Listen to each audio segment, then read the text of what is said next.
திருச்சிற்றம்பலம். திருவாக்கும் செய்கருமம் கைகூட்டும் செஞ்சொல் பெருவாக்கும் பீடும் பெருக்கும் உருவாக்கும் மதலால் வானோரும் ஆனை முகத்தானை காதலால் கூப்புவர் தம் கை.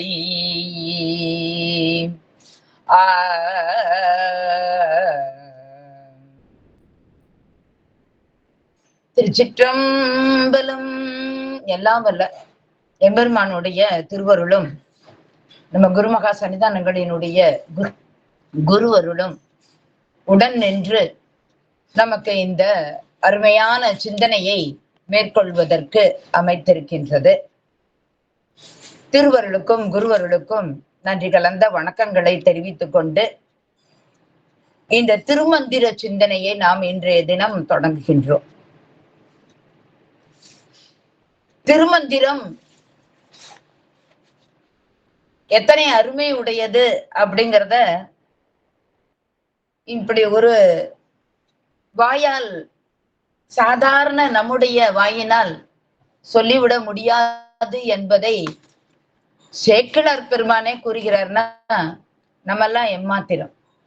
ஆக அப்படிப்பட்ட அந்த திருமந்திரத்தை சிந்திப்பதற்கு, அதை பற்றி சொல்லுவதற்கு உண்மையிலேயே நாவானது அப்படி தயங்கிதான் நிற்கின்றது.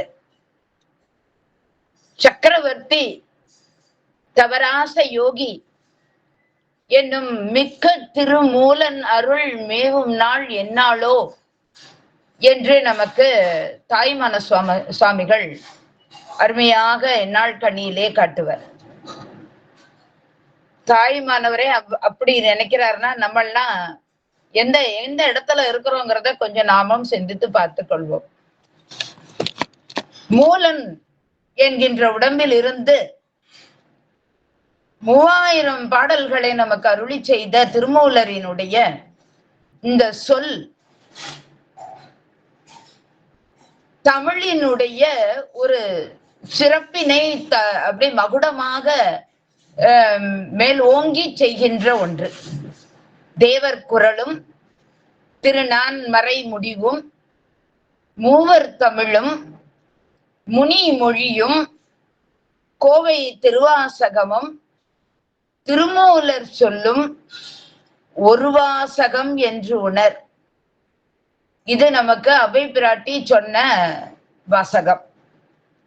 இவை அத்தனையுமே நமக்கு ஒரே பொருளை காட்டி நிற்கின்றன என்பதைத்தான் இந்த பாடலானது நமக்கு உணர்த்துகின்றது. இது மந்திரம் இல்லையா? திருமந்திரம் பெயர்லயே திருமந்திரம்னு இருக்கு. 10ஆம் திருமுறையில இந்த மந்திரம் அப்படிங்கிற பெயரோடு அமைந்திருக்கின்ற ஒரே திருமுறை இதுதான். மந்திரம்னா என்ன? அருளாளர்கள் மொழிந்தவைதான் மந்திரம். அப்படி பார்க்கின்ற பொழுது 12 திருமுறைகளும் மந்திரம்தான். 12 திருமுறைகளில இருக்கின்ற ஒவ்வொரு வார்த்தையும் மந்திரம்தான். ஏன்னா மந்திரம் அப்படிங்கிறது நிறைமொழி மாந்தர் ஆணையின் கிளந்த மறைமொழி. மறைமொழி தானே மந்திரம் என்பன தொல்காப்பியர் நமக்கு அருமையா மந்திரம் அப்படிங்கிறதனுடைய இலக்கணத்தை காட்டியிருக்கார். அப்ப இந்த மந்திரம் அப்படிங்கிறது நினைப்பவரை காப்பது அப்படிங்கிறது பொருள், அந்த வார்த்தைக்குரிய பொருள். அப்ப யார் யார் இந்த 12 திருமுறைகள்ல இருக்கிற ஒரு வார்த்தைய நினைக்கிறாங்களோ அவங்களுக்கே எம்பெருமான் அப்படியே காத்து நிற்பான்ங்கிறது தான் இங்க உண்மை. அது எந்தவித ஐயமும் இல்லாத ஒரு உறுதி சொல். மந்திரம் என்பது நினைப்பவரை காப்பது. அவ்வகையிலே 12 திருமுறைகளிலே அமைந்திருக்கின்ற 18,000 பாடல்கள்ல இருக்கிற ஒவ்வொரு வார்த்தையும் மந்திரம். அந்த வகையிலே அதுல அந்த வார்த்தைகள் நம்மை காத்து நிற்கும். இது நமக்கு மனதுல அப்படியே உறுதியாக இருக்க வேண்டிய ஒரு வாசகம்.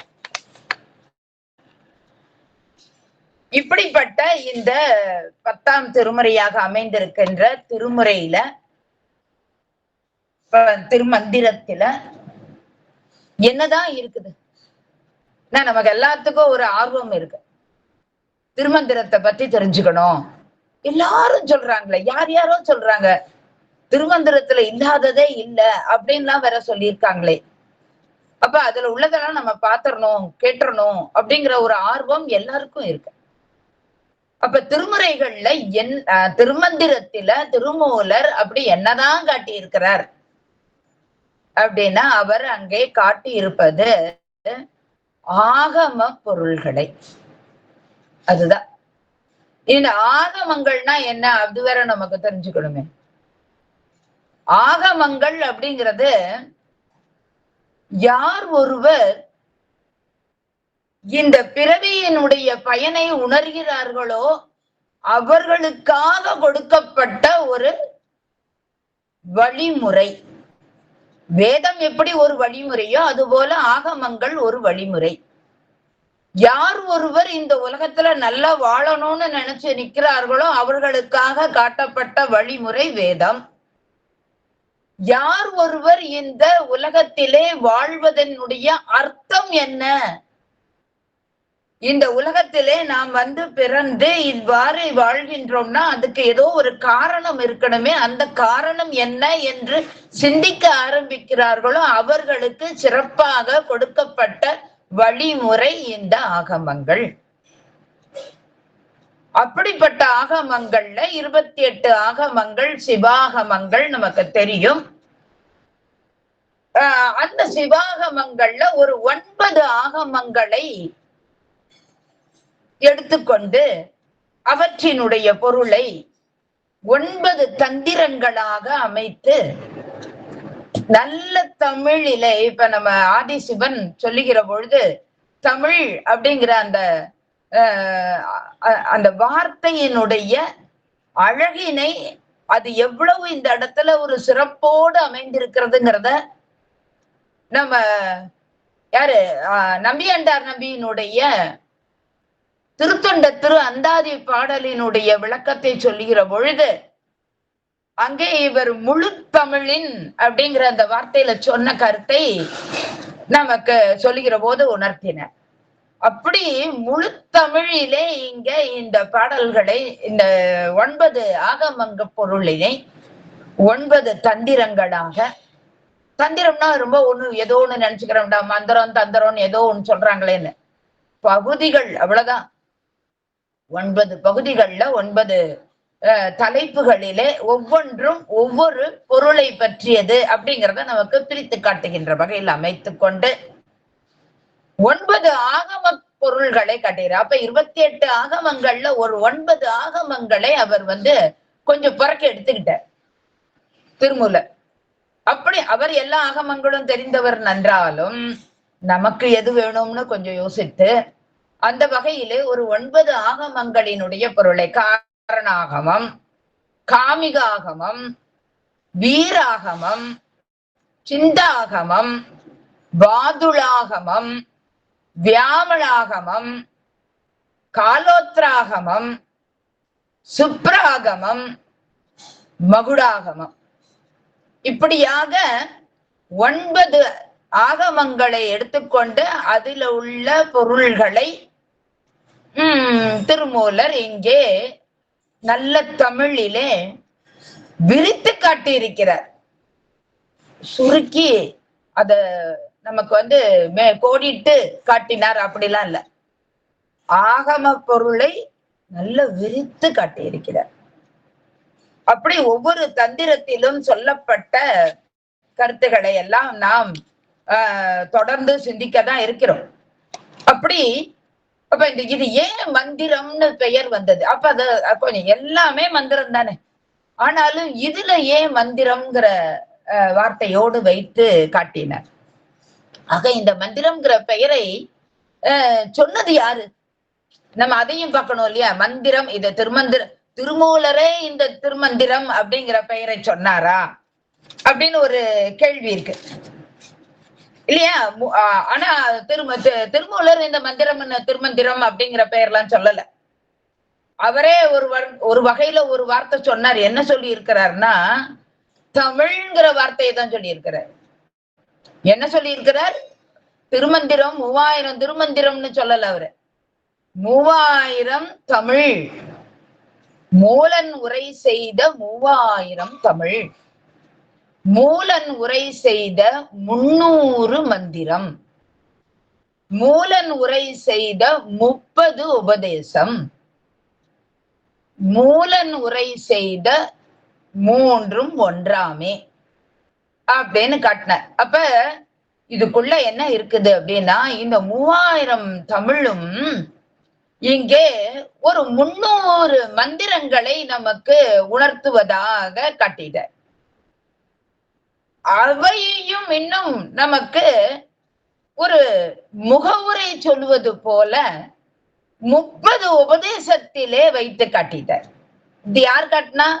திருமூலரை காட்டினார். அவரே மந்திரம்னு பெயரை சொன்னாரா? சொல்லி இருக்கிறார்.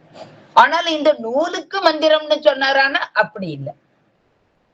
அவர் 300 மந்திரமாக இதனை வைத்துக் கொண்டு இந்த 300 பாடல்களையும் 300 தமிழையும் இதிலே பொதித்து வைத்து அதை ஒரு 30 உபதேசத்திலே தொகுத்து, ஆக தொகுத்தும் வகுத்தும் விரித்தும் இந்த நூலை அமைத்து தந்தார்.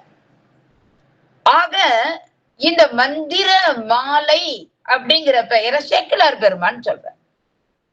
ஆக இந்த மந்திர மாலையை நமக்கு சொன்னார். அவர் மந்திர மாலைன்னு அப்படின்னு சொல்லுவதற்கு அவரே 300 மந்திரம்னு சொன்னது அது ஒரு பொருள், அது ஒரு காரணம் அமைந்திருக்க. 7 கோடி மந்திரங்கள் அப்படிங்கிறது நமக்கு நம்மளுடைய வழிபாட்டு திறத்திலே அமைக்கப்பட்ட ஒரு சிறப்பு. 7 கோடி மந்திரம், கோடினா ஏதோ கோடி மந்திரங்கள் அப்படிங்கிறதுல சிறப்பு மிகுந்த மந்திரங்கள், சிறப்பு மிகுந்த 7 மந்திரங்கள். அந்த சிறப்பு மிகுந்த 7 மந்திரங்களை உள்ளடக்கியதாக அமைந்திருப்பது இந்த நூல். அது என்ன அப்படி 7 சிறப்பு மந்திரங்கள் அப்படின்னா, அந்த மந்திரங்கள் இன்ன மந்திரங்கள் அப்படிங்கிற வெளிப்படையாக நமக்கு சொல்லல. ஆனாலும் அவற்றை கூறும் முறைமையை இப்படி 7 வகையிலே நமக்கு காட்டினார்கள். அதைத்தான் இந்த 7 சிறப்பு மந்திரங்கள் அப்படின்னு சொல்றோம். அது என்னது அப்படின்னா, நீங்க கேட்டிருப்பீங்க, ஆனா இவைதான் அப்படின்னு வேணா தெரியாம இருந்திருக்கும். நமக, ஸ்வாஹா, ஸ்வதா, பட், பட், ஔஷத், அஷத், இப்படி எல்லாம் நீங்க பார்த்திருப்பீங்க. பூஜை பண்றப்ப ஒரு சிலர் இதெல்லாம் சொல்லி சொல்லி சொல்லி சொல்லி பண்ணுவாங்க. இப்படியான இந்த முறைகள் இது ஒவ்வொன்றுத்துக்கும் பொருள் உண்டு. இப்ப ஒரு உதாரணத்துக்கு சொல்லணும்னா, நமக அப்படின்னு சொல்லுகிற போது இது ஐஸ்வர்யங்களை அளிக்கின்ற வகையில் அமைந்திருக்கின்ற ஒரு மந்திரம். ஸ்வாஹா அப்படின்னு சொன்னோன்னா அது இந்த தேவதைகளுக்கெல்லாம் ஒரு திருப்தி செய்கின்ற வகையிலே அமைந்திருக்கின்ற ஒரு மந்திரம். ஸ்வதா அப்படின்னு சொன்னா ஒரு ஒரு தைரியத்தை கொடுக்கின்ற வகையிலே நமக்கு அமைக்கப்பட்ட மந்திரம். இப்படி ஒவ்வொன்றிற்கும் பொருள் அமைய இந்த பொருளை எல்லாம் உள்ளடக்கியதாக இந்த நூல் அமைந்திருப்பதனால் இதற்கு திருமந்திரம் அப்படிங்கிற இந்த பெயரானது பொருத்தமாக அமைக்கப்பட்டது. சரி, இது இப்படி பல கருத்துக்களை நாம் இந்த நூலுக்குள்ள தொடர்ந்து பார்க்க இருக்கின்றோம். பெரிய புராணத்திலே இந்த திருமந்திரத்தை பற்றிய கருத்தினை இப்போ நம்ம அவருடைய புராணத்தை பார்க்கின்ற வகையிலே கொஞ்சம் சிந்தித்தோம். ஆக இந்த திருமூலர் நமக்கு இங்க இந்த திருமந்திரத்தை எந்த சந்தர்ப்பத்திலே உரை செய்தார் அப்படிங்கிறதும், அப்படிப்பட்ட ஒரு சந்தர்ப்பத்தை எம்பெருமான் நம் பொருட்டு அவருக்கு தந்தாருங்கிறதையும் இந்த வரலாறானது நமக்கு மிக சிறப்பாகவே உணர்த்துகின்றது. இன்னொரு புறம் அவருடைய இயற்பெயர், ஏன் அவர் சுந்தரர். இப்ப இந்த சுந்தரர் அப்படிங்கிற இந்த பெயர் நம்முடைய நம்பியாரூரர் சுந்தரர் அவருடைய பெயர் அப்படின்னு நம்ம நினைச்சிடக்கூடாது. அவருடைய காலத்திற்கு முன்பாகவே இந்த சுந்தர முனிவர் என்ற வகையிலே அவர் இங்க இந்த மண்ணுக்கு வானுலகிலிருந்து வந்து நின்ற செய்தியை எல்லாம் இப்பொழுது நாம் இந்த வரலாற்று பகுதியிலே சிந்தித்தோம், கேட்டோம். இதெல்லாம் ஒரு புறம் நமக்கு அமைய, இந்த திருமந்திரத்தினுடைய சாரம் என்ன? இந்த திருமந்திரத்தினுடைய சாரம் ஒரே ஒரு ஒரு சின்னத சுருக்கமா எங்களுக்கு சொல்லுங்க அப்படின்னு ஒரு சிந்தனையை வைத்தோமானால், இந்த திருமந்திரம் என்னெல்லாம் சொல்லுகிறது என்று பார்க்கிற போது நமக்கு வாழ்க்கை நெறியை காட்டுகிறது. எப்படி வாழ வேண்டும் அப்படிங்கிற அறம் பற்றிய சிந்தனையை நமக்கு காட்டுகிறது. அதுக்கப்புறம் எப்படி பொருள் ஈட்ட வேண்டும் அப்படிங்கிற முறையை, அறவழியிலே அந்த முறையை காட்டுகிறது. எப்படி இந்த உலகிலே இன்பமாக வாழ வேண்டும் என்ற அந்த முறையையும் காட்டுகிறது. எப்படி இந்த மூன்றையும் விட்டு எம்பெருமானுடைய திருவடியை சேர வேண்டும் அதையும் காட்டுகிறது. ஆக அறம், பொருள், இன்பம், வீடு என்ற இந்த 4 உறுதி பொருள்களையும் இந்த நூலுக்குள்ளே நாம் காண முடிகிறது. சரி, இப்ப இன்பம் அப்படிங்கிற அந்த ஒரு வார்த்தையை வைத்துக் கொண்டு பார்க்கிற போதே நம்ம எப்ப இன்பமாக வாழ முடியும் அப்படின்னா, இந்த உடம்பு நல்லா இருந்தாத்தான் இன்பமாக வாழ முடியும். முதல்ல முக்கியமானது அதான். சுற்றி இருக்கிறதெல்லாம் அப்புறம், மற்ற பொருள்களின் வழி நமக்கு வருகின்ற இன்பம் எல்லாம் அப்புறம். அந்த இன்பத்தை அனுபவிப்பதற்கு இந்த உடம்பு நல்ல சிறப்பாக இருக்க வேண்டும். அந்த கருத்தினை இந்த திருமந்திரம் மிக விரிவாகவே காட்டுகின்றது. ஆக உடம்பை பேண வேண்டும், உடம்ப நல்லா வச்சுக்கணும். உடம்பு அப்படிங்கிறது ரொம்ப அவசியமானது. இந்த உடம்பு உயிரினுடைய பக்குவத்திற்கு துணை நிற்பதுங்கிறத ஒவ்வொரு கணமும் நாம் சிந்திக்க வேண்டும். ஏதோ இந்த உடம்பு வச்சுட்டு என்ன பண்ண போறோம்? உயிர் தானே முக்கியம். உயிர் நல்ல சிறப்பா இருக்கிறது தானே அவசியம். அதுக்கு இந்த உடம்பு எதுக்கு? இது போக போற ஒண்ணு தானே, இதை வச்சுக்கிட்டு எதுக்கு? இதுக்கு போய் இவ்வளவு பண்ணணுமா அப்படிங்கிற ஒரு கருத்தை நம்ம ஒருத்தரும் கொஞ்சம் உள்ளுக்குள்ள வச்சிருப்போம் அப்பப்ப. ஆனா அதை திருமூலர் அப்படி விட சொல்லல. திருமூலர் மட்டும் இல்ல, எல்லா சித்தாந்த ஆசிரியர்களும் தான். யாரும் உடம்ப விட்டுருங்க, உடம்ப பார்க்காதீங்க, உடம்பெல்லாம் பேண வேண்டாம்னு சொல்லவே இல்லை. உடம்பை நாம் சிறப்பாக வைத்துக் கொண்டால்தான் இந்த உயிரை நாம் பக்குவமாக அமைப்பதற்குரிய எம்பெருமானுடைய அந்த எண்ணம் ஈடேறும். எம்பெருமான் என்றார், நம்ம விருப்பம் எல்லாம் இல்ல, எம்பெருமானுடைய விருப்பம் நம்மள நல்லா ஆக்கணுங்கிறது. அப்ப எம்பெருமான் நம்முடைய உடம்பை நல்லா நம்மளுடைய உயிரை நல்லா ஆக்குறாருன்னா அதுக்கு இந்த உடம்பு சிறப்பாக இருக்கணும் என்பதை நூல்கள் உணர்த்துகின்றன. அதிலே இந்த திருமந்திரம் முதன்மை பெறுகிறதுன்னு சொல்லலாம். அடுத்ததாக அதோடு அன்பு அப்படிங்கிறத ரொம்ப உறுதியாக காட்டுகிறது. உடம்பு நல்லா இருந்தா தான் அன்பு காட்ட முடியும். இந்த உடம்பே ஆட்டம் கண்டுகிட்டு இருந்ததுன்னா நம்ம எங்க இன்னொருத்தர்கிட்ட அன்பு காட்ட முடியும்? ஆக அந்த அன்பு செலுத்துவதற்கு உடம்பு ரொம்ப அவசியம். அதையும் இதுல மிக சிறப்பாகவே உணர்த்தி இருக்கிறார். இவற்றோடு நம்ம எல்லாருக்கும் நன்றாக தெரிந்த ஒன்றுதான், இந்த 10ஆம் திருமுறையாக இருக்கின்ற திருமந்திரம் என்பது தோத்திரத்தில் சாத்திரம் என்ற பெயரோடு இது ஒரு சாத்திர நூலாக, சைவ சித்தாந்த சாத்திர நூலாக இருப்பதுங்கிறதும். ஆக சித்தாந்த கருத்துக்களை இதுக்குள்ள நல்லவே சொல்லி இருக்கிறார். ஆக இப்படி இது இவற்றோடு நமக்கு பல கருத்துக்களை நேரடியா சொல்ல முடியாது. ஒரு சில கருத்துக்களை எல்லாம் நேரடியா சொல்ல முடியுமான்னா அது சொன்னாலும் நம்ம ஏத்துக்கவும் மாட்டோம், நமக்கு புரியவும் செய்ய. அது ஒரு பக்கம். நேரா சொன்னா நம்ம அத அப்படியே வாங்கிப்போமா? இல்ல. அது நம்ம இப்ப இந்த காலத்துல சின்ன பிள்ளைகள் கிட்ட போய் சொல்லி பாருங்க. சின்ன பிள்ளைகள் வேணாம், நம்மளும் தான். நம்ம கிட்ட நேரடியா இத செய்யணும், இத செய்ய வேண்டாம்னு ஏதாவது சொன்னா கேட்போமா?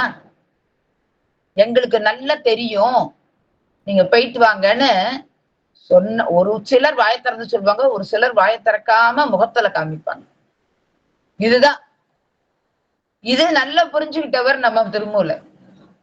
அதனால என்ன சொன்னார்னா, சூன்ய சம்பாஷணைன்னு 9ஆம் தந்திரத்துல ஒரு பகுதியை வைத்தார். அதுல நமக்கு சொல்ல வேண்டிய பொருளை நேரா சொல்லாமல் அது வேறு ஒரு கருத்தினை, வேறு ஒரு பொருளினை அதுக்குள்ள காட்டி நமக்கு உணர்த்தினார். அந்த பொருளை நாம் சரியாக புரிந்து கொண்டோமானால் யாருடைய உபதேசமும் தேவையில்லை. மற்றவர்கள் திருமூலரினுடைய உபதேசத்தை நாம் சிறப்பாகவே உள்ளுக்குள்ள வாங்கிப்போம். அப்படிப்பட்டதாக அமைந்திருப்பது அது. சரி, இப்படியான ஒரு முன்னுரையோடு இந்த திருமந்திரம் அப்படிங்கிற இந்த நூலுக்குள்ள நுழைகின்றோம். இன்றைய தினம் ஒரு அறிமுகமும் நம்ம வரலாறு பற்றிய சிந்தனையும் இருந்ததனால் அதிகமான பாடல்கள் இல்லை, ஒரே ஒரு பாடலை மட்டும் நாம் சிந்திக்கலாம். உண்மையிலேயே திருமூலர் முதலாக எடுத்து பாடிய பாடல் எது? திருமந்திரத்தினுடைய முதல் பாடல் எது அப்படின்னு பார்த்தால் அது ஒன்றவன் தானே என்று தொடங்குகின்ற அந்த பாடல் தான். ஒன்று அவன் தானே, இரண்டவன் இன்னருள் அப்படின்னு அமைந்திருக்கின்ற இந்த பாடல் தான் முதல் பாடல். ஏன்னா இது செக்கிலார் பெருமான் ரொம்ப அழகாகவே எடுத்து காட்டுகின்றார். பான்மை முறை ஓராண்டுக்கு ஒன்றாக பரம்பொருளாம் ஏனைய அணிந்தாரை ஒன்றவன் தான் என எடுத்து ரொம்ப அழகாக செக்கிலார் இதனை காட்டினார். அந்த வகையில பார்க்கிற போது முதல் பாடலாக நமக்கு அமைந்திருப்பது எது அப்படின்னு சொன்னா ஒன்றவன் தானே என்று தொடங்குகின்ற பாடல்தான். ஆனாலும் பின் வந்தவர்கள், இன்னும் கொஞ்சம் ஆழங்கால் பட்டவர்கள், பெரியவர்கள், அருளாளர்கள் இதனை நமக்கு கொண்டு வந்து தருகின்ற பொழுது ஒரு காப்புச்செயுள் இருக்க வேண்டும் என்று நினைத்து விநாயகர் வணக்கத்தை சொல்லி இந்த நூலை தொடங்கலாம் என்று முடிவு செய்தார்கள். உண்மையிலேயே இந்த நூல் திருமூலர் ஒன்றவன் தானே என்றுதான் தொடங்கினார். ஆனால் பெரியவர்கள் மற்றவர்கள் இங்க கொஞ்சம் அந்த விநாயக பெருமானை சிந்திக்கும்படியாக அமைத்து தந்தார்கள். அந்த வகையிலேதான் நமக்கு 5 கரத்தனை என்று தொடங்குகின்ற அந்த பாடலானது அமைந்திருக்கிறது. அந்த பாடல் அதுக்காக நம்ம சொல்ல வேண்டாம் அப்படிங்கிற கருத்து இல்லை. 5 கரத்தனைங்கிற அந்த பாடலை சொல்லலாம். ஆனா அது திருமுறையில உள்ள பாடலா அப்படின்னு கேட்டா அது திருமுறையில உள்ள பாடல் கிடையாது. அதையும் நம்ம மனதிலே வைத்துக் கொள்ள வேண்டும். திருமுறையில 18,000 பாடல்கள்ல இதுவும் ஒன்றானா கிடையாது. பின் வந்தவர்கள் நமக்கு சொல்லியிருக்காங்க, அவங்களும் பெரியவங்க தான். அதனால அது உதாசீனப்படுத்தணுங்கிற அவசியம் இல்லை. ஆனா திருமுறை பாடல் என்று நினைக்க வேண்டியதில்லை. அப்படிப்பட்ட அந்த விநாயகருடைய பாடலானது எல்லாருக்கும் பரிச்சயமானது, விருப்பமானது, சின்ன பாடலாக அமைந்திருப்பது, சின்ன குழந்தைகளுக்கெல்லாம் எளிமையாக வாயில வருகின்ற பாடல். அதனால நம்ம அதை சொல்லுவதில அதுல சொல்லப்பட்ட செய்தியும் சிறப்பானது. அந்த வகையில இதெல்லாம் நல்லதுதான். 5 கரத்தனை, ஆனை முகத்தனை, இந்தின் இளம் பிறை போலும் எயிற்றனை, நந்தி மகந்தனை, ஞான கொழுந்தினை, புந்தியில் வைத்து அடி போற்றுகின்றேனே. இவ்வளவுதான் சின்ன பாடல். இந்த பாடலை நான் சொல்றதுக்கு முன்னாடி ஒரு பாடலினுடைய பொருள் பார்க்கறதுக்கு முன்னாடி கட்டாயமா உங்ககிட்ட சொல்லணும்னு நான் நினைக்கிறது என்னன்னா, இன்றைய காலத்துல எல்லாரும் எல்லா பாடலும் பாடுறாங்க. யூடியூப்ல எல்லாம் ஏகப்பட்ட பாடல்கள் வருகின்றன. அதெல்லாம் இருக்கு. இந்த பாடலும் வருது.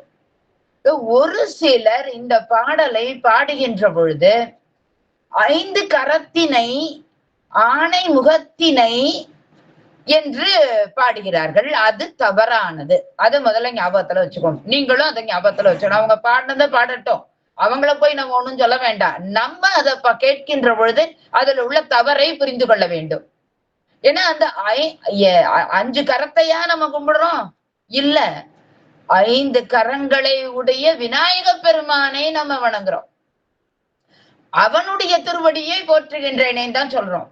அந்த 5 கரத்தினை வைத்து அடி போற்றுகின்றன நம்ம சொல்லணும் கிடையாது. அப்ப 5 கரத்தினை அப்படிங்கிறதுக்கும் 5 கரத்தனை அப்படிங்கிறதுக்கும் உள்ள வித்தியாசத்தை பாருங்க. 5 கரத்தை அப்படிங்கிறதெல்லாம் பொருள் கிடையாது. 5 கரங்களை உடைய விநாயக பெருமானை. அப்ப 5 கரத்தனை, ஆனை முகத்தனை. அப்ப முகத்தினை இல்ல, யானை முகத்தை போய் கும்பிட போறோம்? யானை முக இங்க ஒரு யானை வருது, அந்த யானையோட முகத்தை போய் நம்ம கும்பிடுறோமா? இல்ல, யானை முகத்தை உடைய விநாயக பெருமானே. யானை முகத்தினை இல்ல, யானை முகத்தனை. அதே போல இந்து, இந்து அப்படின்னு சொன்னா சந்திரன். இந்து அப்படின்னா நல்ல வானிலே அமைந்திருக்கின்ற பிறை, அதான் இளம் பிறை. இந்துவினுடைய இளவு. இந்துங்கிறது பொதுவாக சந்திரன். அந்த சந்திரனுடைய இளம் பிறை. சந்திரனுடைய இளம் பிறை எப்படி இருக்கும்னா அப்படி வளைஞ்சு இருக்கும். ஏன் வளைந்து லேசா வளைஞ்சு அங்க இருக்கும். அப்படி வளைந்து இருக்கின்ற சந்திரனை போல, சந்திரனுடைய பிறையை போல இந்த விநாயக பெருமானினுடைய அந்த தந்தம் அமைந்திருக்கின்றது. விநாயக பெருமானுடைய தந்தம் சிறப்புடையது. அந்த விநாயக பெருமானுடைய தந்தமானது பாரதத்தையே எழுதியது. விநாயக பெருமானுடைய அந்த தந்தம் அந்த கையிலே ஒரு மிகப்பெரிய ஆயுதமாக அமைந்திருக்கிறதுனா என்ன ஆயுதம்? எதற்கு ஆயுதம்? இதை நம்ம கொஞ்சம் சிந்திச்சு பார்க்கிற போது அது ஞானத்தினை உணர்த்துவது. ஞான ஆயுதம் அது. எப்படி முருகப்பெருமானுடைய கையிலே இருக்கின்ற வேல் என்பது ஞானத்தை நமக்கு உணர்த்துவதோ அதுபோல விநாயக பெருமானுடைய இந்த தந்தம் அப்படிங்கிறது ஞானத்தை உணர்த்துகின்ற ஆயுதம். ஆக ஞானம் என்பது நம்முடைய அறியாமை ஆகிய மலத்திற்கு வந்த ஒரு மிகப்பெரிய பகை. அதாவது வஞ்ச புகழ்ச்சிங்கிற மாதிரிதான். அதாவது ஆணவ மலத்தை வீழ்த்துகின்ற ஆயுதம். ஆக இந்த அறியாமையை நம்மிடத்திலிருந்து அகற்றுகின்ற அந்த அந்த எயிற்றன், அந்த எயிரை உடையவனை, அந்த ஆயுதத்தை தாங்கி இருப்பவனை, அப்படிப்பட்ட எயிறு உடையவனை நந்தி மகன். இங்க நந்தி என்று நம்ம சிவபெருமானத்தான் சொல்ற, நந்தியம்பெருமான இல்ல, சிவபெருமான். சில இடங்கள்ல நமக்கு சிவபெருமானையே நந்தி அப்படின்னு குறிப்பிடுவது உண்டு. அந்த வகையில இந்த பாடலிலும் நந்தி மகன் என்று எம்பெருமான் சிவபெருமானை இங்க காட்டி அவருடைய மகன் நந்தி மகன் தன்னை ஞான கொழுந்தினை, இங்க வந்துருச்சு ஞான கொழுந்து. இல்லையா? ஞானமாக இருப்பது எம்பெருமான் சிவபெருமான்.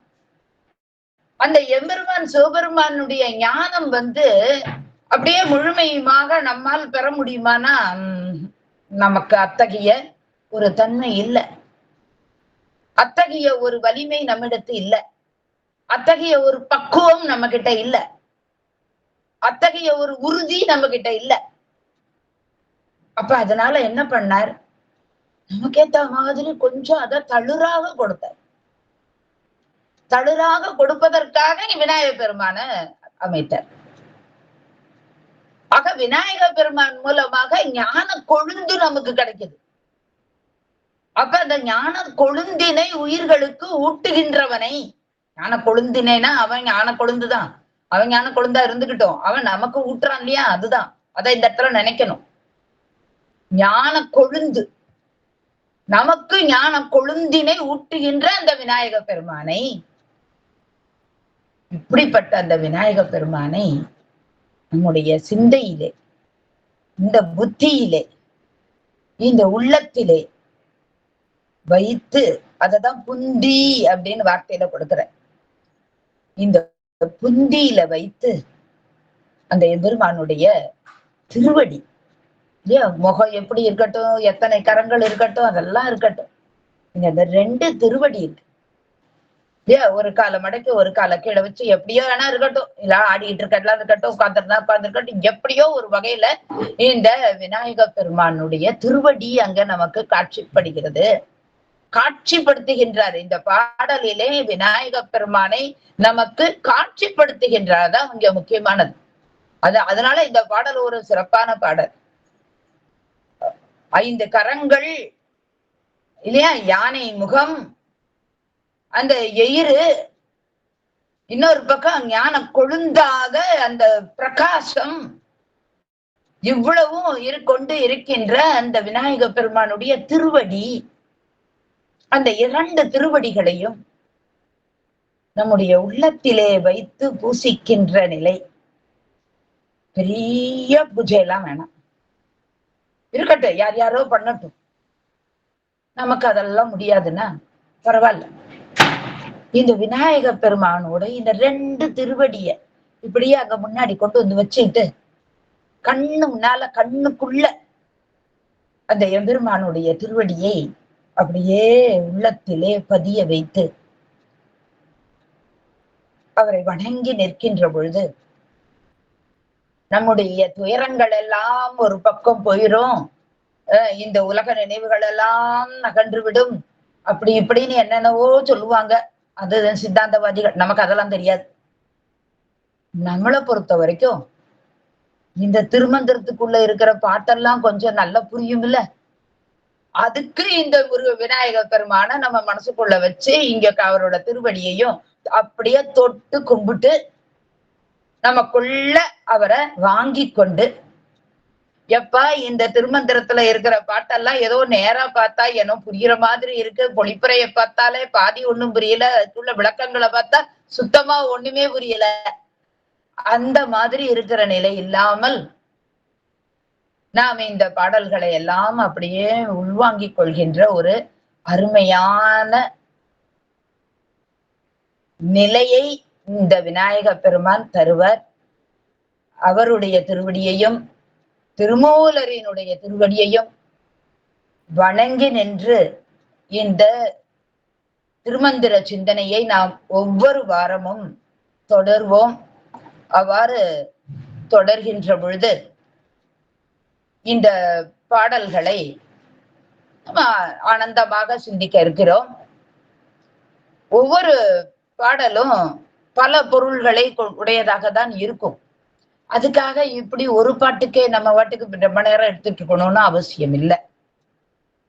ஒரு நாளைக்கு ஒரு 10 பாடல்கள் அல்லது 20, 25 நினைத்தேன், இல்லைன்னா ஒரு 10 பாடல்கள் நாம் இங்க எடுத்துக்கொள்ளலாம்.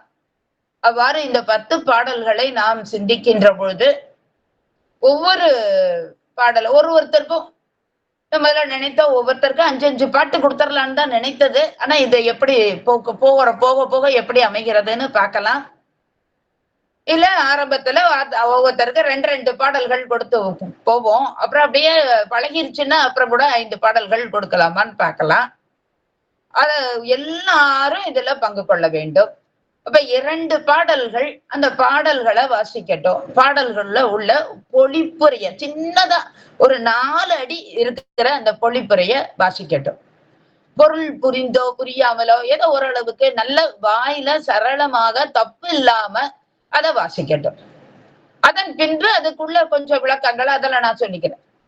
ஆனா ஒவ்வொருத்தரும் இதுல பங்கு கொள்ள வேண்டும். நம்ம மெய்கண்ட அருள்நெறி மன்றத்துல இதுவரைக்கும் திருஞான சம்பந்தரினுடைய பதிகங்களை எல்லாம் சிறப்பான முறையில அநேகமா 2 வாரம் 3 வாரம் தான் விட்டு போயிருக்கோம். எந்த வாரம் விடாமல் சிந்தித்த அந்த ஒரு அருமை அப்படிங்கறது நமக்கு கிடைத்தது. அந்த வாய்ப்பு சாமி கொடுத்தார். அது இதுவும் அதே மாதிரி நமக்கு அமைய வேண்டும். எல்லாரும் வாசிக்கிறதுக்கு ரொம்ப ஆசையாக வேற காத்து இருக்கிறாங்க. ஆக அந்த ஆசையா காத்துக்கிட்டு இருக்கிற ஒவ்வொருவருக்கும் எம்பெருமானுடைய திருவருள் இந்த பாடல்களை எல்லாம் பரிச்சயப்படுத்தி அந்த 2 பாட்டை நல்ல வீட்டுல 10 தடவை சொல்லி பார்த்துட்டு வாங்க. 10 தடவை சொல்லி பாக்குறது இங்க வந்து நல்ல சொல்றதுக்குன்னு இல்ல, 10 தடவை சொன்னதுக்கும் உங்களுக்கு பலன் உண்டு. அதை முதல் மறந்துடாதீங்க. ஒரு தடவை சொன்னாலே அங்க பலன் உண்டு. ஒரு பாட்டுல உள்ள ஒரு வார்த்தையை சொன்னாலே அங்க பலன் உண்டு. அது காத்து நிற்கும். ஆக அந்த பாடல் முழுவதும் சொல்றப்ப அவ்வளவு பலன் உண்டு. இதெல்லாம் எவ்வளவு பலன்கிறதெல்லாம் நம்மளால நினைத்து கூட பார்க்க முடியாது. எத்தனையோ பிறவிகளையே தள்ளிவிடும். அப்படிப்பட்ட இந்த பாடல்களை வீட்டுல ஒரு 5 தடவை 10 தடவை சொல்லி பாரு. 5 தடவை போதும் தான், உங்களுக்கே திருப்தி இல்லைன்னா 10 தடவை கூட சொல்லி பாருங்க. இங்க வந்து நல்ல தெளிவா அழகா நீங்க சொல்றப்ப அப்படியே கண்ணீர் வந்துடும் எல்லாருக்கும். அதோட இந்த பொழிப்புரைய கொஞ்சம் வாசிச்சிருங்க. ஒருவேளை உங்களுடைய புத்தகத்திலே பொழிப்புரை இல்ல, இதுல பாடல் மட்டும்தான் எங்க கிட்ட இருக்கு, நாங்க எப்படி பொழிப்புரைய வாசிப்போம் அப்படின்னு நீங்க நினைச்சீங்கன்னா அதுக்காக ஒன்னும் கவலைப்பட வேண்டாம். அதுக்கு பரமேஸ்வரி இருக்கவே இருக்கிறாங்க. அவங்க அதுக்குள்ள பொழிப்புரைய வாசிச்சிருவாங்க. நீங்க பாடலை மட்டும் வாசிங்க. அதனால ஒன்னும் பிரச்சனை இல்லை. ரொம்ப அழகுபட நீங்க வந்து பொழிப்புரைய சொன்னீங்கன்னா ரொம்ப ரொம்ப நல்லது. இது ஒரு பயிற்சி களம். நம்ம மெய்கண்ட அருள்நெறி மன்றம் அப்படிங்கிறதே ஒரு பயிற்சி களமாக தொடங்கப்பட்டதுதான். ஐயா அடிக்கடி அதை சொல்லுவார், இதுலதான் பயிற்சி எடுத்துக்கொள்ள வேண்டும் அப்படின்னு. ஐயா அதை சொல்லிக்கிற பொழுது அதுக்கு மேல சொல்வாரு, சைவ சித்தாந்த சபை மதுரையிலே இப்படி ஒரு மிகச்சிறப்பான பயிற்சி களமாக இருந்தது. நம்ம சங்கரநாராயண ஐயா இந்த மாதிரி நிறைய பேர் அங்க வந்து இந்த பாடங்கள் எல்லாம் எடுக்கிறப்போ ஐயா எல்லாம் போய் உட்காந்து கேட்டிருக்காங்க. அப்ப அந்த மாதிரி இப்ப நமக்கு வசதி வீட்டுல இருந்தே கேட்கிற மாதிரி, அங்க வரைக்கும் எல்லாம் போக வேண்டாம், வீட்டுல இருந்து கேட்கிற மாதிரியான வசதியை மெய்கண்டார் அருள்நெறி மன்றம் பெற்று இருக்கிறது. அப்ப இது பயிற்சி களம். இந்த களத்துல எல்லாரும் அதை கேட்டு அந்த பொழிப்புரை எல்லாம் சொல்லி பார்த்து அப்படி அடுத்து சொல்ல சொல்லதான் உங்களுக்கு மேடல போய் பேசுவதற்கு வரும். பேச்சு போட்டியில கலந்து கட்டுரை போட்டியில 2 பேர் நம்ம மன்றத்துல இருந்து பரிசு வாங்கிட்டு வந்து மன்றத்துக்கு அவ்வளவு பெரிய சிறப்பு சேர்த்து இருக்கிறார்கள் இல்லையா? ஏற்கனவே சிறப்பு சேர்த்தவர்கள் ராதா மாதிரி ஏற்கனவே சிறப்பு சேர்த்தவர்களும் உண்டு. சசிபிரியா மாதிரி ஆசிரியர்களாகி இங்க நாம இந்த மாதிரி மன்றத்தை திறம்பட நடத்தி கொண்டு செல்லுகின்ற வகையிலே மன்றத்திற்கு சிறப்பு சேர்த்தவர்கள் உண்டு. பரமேஸ்வரி இவங்கள மாதிரி தருமபுர ஆதினா இந்த மாதிரி இதுல ஆசிரியராக சென்று சிறப்பு சேர்த்தவர்களும் உண்டு. இப்படி பலர் இந்த மன்றத்தினுடைய அருமையை உலகெங்கும் கொண்டு போயிட்டு இருக்கிற இந்த நிலையில இன்னும் இருக்கிறவங்க அடுத்து வர்றவங்க இல்லையா, பழைய மாணவர்களை பார்த்து இப்படி படிக்கின்ற புதிய மாணவர்கள் அவங்கள மாதிரி நம்மளும் வரணுங்கிற ஆர்வத்தோடு இருக்கின்றவர்கள். அப்ப அது வாசிக்கதான் அவங்களுக்கு நிறைய கட்டுரைகள் எழுதக்கூடிய தன்மை வரும். அப்ப இதுல உள்ள செய்திகள் எல்லாம் நமக்கு பலன் தரும். அப்ப வந்து கேட்கணும், நம்ம வாசிக்கணும். கேட்டா மட்டும் காணாது. நான் அடிக்கடி சொல்றது, வாயை திறந்து சொல்லணும். நம்ம சொல்லதான் அது மனப்பாடம் ஆகும். நம்ம சொல்லதான் அது தெளிவாகும். நம்ம சொல்லதான் அந்த வார்த்தைகள் முதல்ல உச்சரிப்பெல்லாம் நல்ல வரும். எத்தனை கேட்டாலும் சொல்லணும். அதற்கு ஒரு களமாக இதனை எடுத்துக்கொள்ள வேண்டும். இப்ப நிறைய ஆரம்பத்துல இருந்ததை விட இப்ப கடைசி நிறைய பேரு அந்த பண்ணெல்லாம் நல்ல பார்வதி, சரஸ்வதி இவங்கெல்லாம் நல்லா பாட ஆரம்பிச்சுட்டாங்க. அந்த பண்ணுல ஓரளவுக்கு பரிச்சயமாகி. அப்ப இதெல்லாம் எப்படி வந்து பயிற்சி. மீண்டும் மீண்டும் கேட்டதும், மீண்டும் மீண்டும் பாடியதும் தான். அப்ப அது போல இப்ப மீண்டும் மீண்டும் சொல்லுவது, இப்ப அதுக்கு ஒரு பயிற்சி. ஆக அப்படிதான் நம்மளுடைய மன்றம் இங்க சிறப்பு பெற அமைந்திருக்கிறது. ஆட்சி அவர்கள் தலைமையில இந்த மன்றத்தினுடைய செயல்பாடுகள் எல்லாம் ரொம்ப சிறப்பாகவே இருக்கு. என்ன அவங்க அங்கிட்ட கேட்ட போதும், அம்மா இது நல்ல விஷயம் தானே, திருமந்திரம் ரொம்ப ரொம்ப சிந்திக்க வேண்டிய நூலாச்சயமா, கட்டாயமா இருக்கட்டும் அப்படின்னாங்க. நான் ஆட்சிட்ட ஒரு விண்ணப்பமும் வச்சிருக்கிறேன். ஆட்சி உங்களோட டேர்ன் வர்றப்ப நீங்களும் வந்து வாசிக்கணும்னு சொல்லி வச்சிருக்கேன். அதனால எல்லாருமே எல்லாரும் இந்த மன்றத்துல பயனை பெறுவதற்கு நமக்கு எம்பெருமான் வாய்ப்பை தந்திருக்கின்றார். அந்த வாய்ப்பை பயன்படுத்தி கொண்டு நாம் ஒவ்வொரு வாரமும் எத்தனை பாடல்கள்ங்கிறத இப்போ உடனே சிந்திக்க முடியவில்லை. முடிந்தவர் முதல்ல ஆரம்பத்துல ஒரு 10 பாடல்கள், போக போக அது ஒவ்வொருத்தருக்கும் எத்தனை பாடல்கள் கூடுதுன்னு பார்க்கலாம். அது நேரத்தை எப்படி வருதுன்னு பார்த்துக்கிட்டு நம்ம வைத்துக் கொள்ளலாம் என்று நினைக்கின்றேன். சசிப்பிரியாவும் இதுக்கு மிகச் சிறப்பான முறையிலே அமைப்பு தந்து ஒரு ஏற்பாடையும் செய்திருக்கிறார். இத இந்த இந்த நிகழ்ச்சிகளை இவ்வளவு நாள் வரையும் இந்த ஞானசம்பந்த தேவர இந்த சிந்தனையை எல்லாம் சிறப்பாக நமக்கு ஒரு ஏற்பாட்டினை அமைத்து தந்த பரமேஸ்வரி இப்ப பொழிப்புரையை பொறுத்த வரைக்கும் நான் பாத்துக்கிறேமா, ஒன்னும் பிரச்சனை இல்லை, யாருக்கு சொல்லறதுக்கு வாய்ப்பு இல்லையே நான் சொல்லிடுறேன் அப்படிங்கிறதையும் அவங்க அப்ப ஒவ்வொரு நாளும் அவங்களும் எல்லா பாட்டையும் எப்படி பாருங்க பாத்தீங்களா, அவங்களுக்கு வந்து இந்த வாய்ப்பை பயன்படுத்திக்கிறதுக்கு ஒரு நல்லதா ஒண்ணு பிடிச்சுக்கிட்டாங்க. என்ன பிடிச்சுக்கிட்டாங்க அப்படின்னா, யார் வாசிச்சாலும் இவங்களும் பொழிப்புரையை படிச்சுட்டு வருவாங்க. ஏன்னா ஒருவேளை இல்லைன்னா நம்ம சொல்லணுமே அப்படிங்கிறதுக்காக அத படிக்கிறதுக்கு ஒரு வாய்ப்பை அவர்கள் ஏற்படுத்தி கொண்டார்கள். அவங்களுக்கும் உண்மையிலேயே பாராட்டுக்கள். அந்த வகையிலும் இன்றைய தினம் நமக்கு ஒரு நல்ல ஆரம்பமாக அமைந்தது. ஆதிசிவம் அவருக்கே உரிய முறையிலே, பாணியிலே, நல்ல தமிழிலே அந்த சேக்கிழாரினுடைய பாடல்களோடு அந்த திருமூலரினுடைய வரலாற்றினை இல்லையா நல்ல தமிழில், அதான் நல்ல தமிழ்லாம் கேட்டு ரொம்ப நாள் ஆச்சுன்னு நிறைய பேர் சொல்லுவாங்க. அது மாதிரி ஆனா நம்ம மெய்கண்டார் நீதிமன்றத்துல இந்த பிரச்சனையே கிடையாது. எப்போதுமே நல்ல தமிழ் தான். ஆக அந்த நல்ல ஆதிசிவன் அந்த வார்த்தைகள் எல்லாம் நல்ல வார்த்தைகளாக அமைத்து இந்த வரலாற்றினை நமக்கு சொன்னார். இப்படி ஒரு நல்ல ஆரம்பம் நமக்கு அமைந்தது. ஆக இந்த நிலையிலே நாம் எல்லோரும் கூடி இந்த திருமந்திரம் அப்படிங்கிற தேர ரொம்ப அழகா அப்படியே என்னத்தையோ தொடங்கி விட்டாச்சு.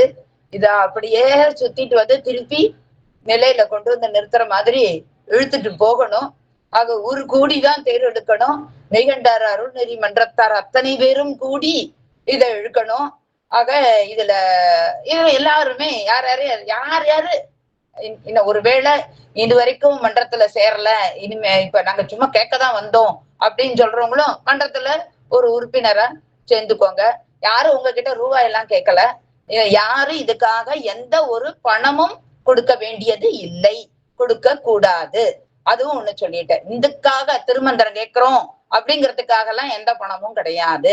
இதுல இந்த மன்றத்துக்கும் அப்படின்னா இங்க உறுப்பினரா இருக்கிறவங்க தினமும் வகுப்புக்கு வர்றீங்க வைக்கிறீங்கன்னா நீங்க பணம் அதுக்கு கொடுங்க. இல்லாட்டினா இது உறுப்பினர் ஆறதுக்காக கொடுக்கணும்லாம் ஒன்றும் அவசியம் இல்லை. யார் யாரு இது ஆனா உறுப்பினர் ஆனாதான் இங்க வாசிக்க முடியும். அப்பதான் உங்களுக்கு பேர் இருக்கும். அப்பதான் சசிப்பிரியா அருமையாக எங்க வரிசையில இந்த பேரெல்லாம் போட்டு விடுவா. அவ போட்டு விடுறதுக்கு நமக்கு அவகிட்ட கொஞ்சம் அழகா பேரை கொடுத்து வைக்கணும். ஆக அதுக்கு உறுப்பினராக நாம் ஆக வேண்டும் அப்படிங்கிறதையும் நம்ம மனதிலே வைத்துக்கொண்டு ஆக இந்த வகையில ஏன்னா அன்னைக்கே சொல்லிட்டாங்க, புஷ்பா அம்மா எல்லாம் ஆசையா உட்கார்ந்துருக்காங்க. ஏமா என் பேரு நான் பின்னால தானேமா வரும், அப்ப நான் ரொம்ப நாள் ஆகும்ல நான் வாசிக்கிறதுக்காங்க, ரொம்ப நாள் ஆகும், பொறுமையா காத்துருங்கன்னு சொல்லியாச்சு. அப்படித்தான் அந்த வரிசையில தான் வரும். ஆக யாருக்கு எந்த ஆல்பபெட்டிக்கல் ஆர்டர்ல அப்படின்னா அது ஆங்கிலமா தமிழா எதா இருந்தாலும் பரவாயில்லை.